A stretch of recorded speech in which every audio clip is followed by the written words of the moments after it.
Hello বন্ধুরা, আসসালামু আলাইকুম। কেমন আছেন সবাই? আশা করি ভালো আছেন, আমিও ভালো আছি। এই যে দেখতে পাচ্ছেন আমাদের হয়ে যায় গেছে জুনিয়র ফার্মার, আম গাছে ছোট চাষি আর কি, পাতাগুলো দিবা আমাদের রাসিন উপরে আম গাছে স্প্রে করছে। আসলে এই আমের গাছগুলো আমি অনেক দূর থেকে কষ্ট করে নিয়ে আসছি, অনেক দূর থেকে বলতে দিনাজপুর থেকে। এই মাত্র 3টি আমের চারা নিয়েছে 1500 টাকা। এই আমের গাছগুলো দেখেন রাসিন পরিচর্যা করছে, মুখে মাস্ক দিয়ে সে গাছে স্প্রে করছে। এই গাছটা অবশ্যই উপরের অংশটা মারা গেছে, নিচের অংশটা আছে। আসলে এখন কলম আছে না নাই, আসলে এই চারাগুলো সব লাল লাল আম ধরে, মানে একদম লাল আম। অনেক টাকা কেজি এই আমের, জাপানি আম না কি বলে যায় না, তবে আম সহ আমি নিয়ে এসেছিলাম। আর এই শখের বাগানে এই দেখতে পাচ্ছেন লিচুর গাছগুলো সুন্দরভাবে ডালপালা বের হচ্ছে। দেখেন লিচু গাছ দুটো আমি দিনাজপুর থেকে নিয়ে এসেছি, একটা চায়না 3 আর একটা মুম্বাই। আর এখানে অনেক ঝালের গাছ ছিল, দুঃখের বিষয় বৃষ্টির কারণে অল্প নিচু জায়গা হওয়াতে ঝালের গাছগুলো সব মারা গিয়েছে, একটি গাছও বেঁচে নেই। এই দেখেন রাসিন আরেকটা লিচু গাছের কাছে গিয়েছে, এটা হচ্ছে চায়না 3। অবশ্যই এটাতে এখনো ডালপালা বের হয়নি, গাছও মরেনি। আসলে কি হবে না হবে বলতে পারছি না। এই যে আরেকটা আম গাছ, মুখে মাস্ক বেঁধে স্প্রে করছে।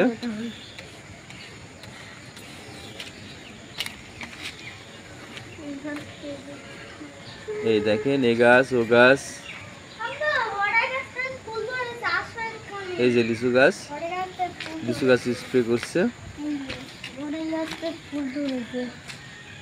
দেখছো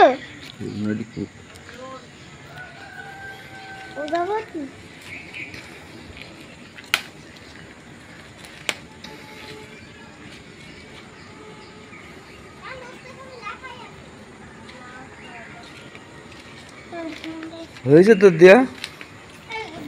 এই যে দেখতে পাচ্ছেন এগুলো এবার আমার কাছে আমি দিছি আসলে ভেন্ডি গাছ। ভিডিও করছি, ভেন্ডি গাছও অনেকগুলো ছিল, সব মারা গিয়েছে বৃষ্টির কারণে। ভিডিও এই যে আমাকে অল্প কয়েকটা আছে, যা আছে তাতে 2-1টা ভেন্ডি যা ধরে ওগুলো একটু হোক, বেসন হোক আর কি, ও তরকারিও হবে না, ভর্তাও হবে না, দু একটা ধরে। এই দেখতে পাচ্ছেন এমনি ঘুরা আমাকে দেখা যাবে,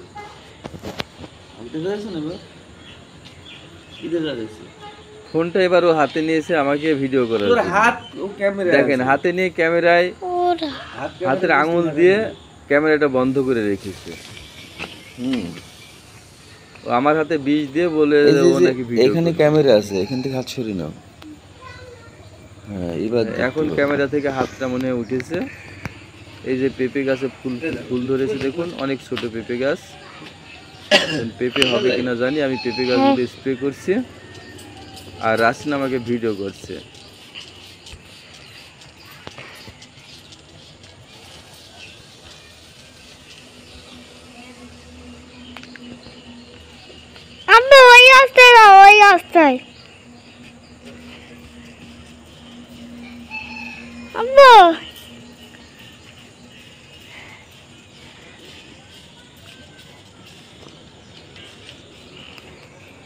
তো বন্ধুরা, ভিডিওটি যদি ভালো লেগে থাকে সবাই লাইক শেয়ার কমেন্ট করে পাশে থাকবেন, একটু উৎসাহ দেবেন।